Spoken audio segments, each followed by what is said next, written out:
Hello guys, நம்ம drawing note தான் பார்க்க போகிறோம். வாங்க பார்க்கலாம்.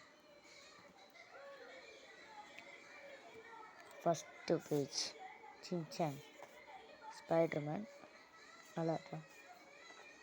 Alexander, jet set, Sivan, squad. இது என்னது கமெண்ட் பண்ணுங்கள். இது என்னது சொல்லுங்கள். எஸ், இது என்னது சொல்லுங்கள். பவர், விஜய், நரட்டோ, இது என்ன, Rohit, happy children's day, Jawaharlal Nehru, இது என்ன, இது முன்னாடி சிவன், இதுவும் சிவன், இது கக்காஷி, இது பாரதியார். ஸோ பாய் கைஸ், அதே மாதிரி சப்ஸ்கிரைப் ப்ளீஸ். பாய்.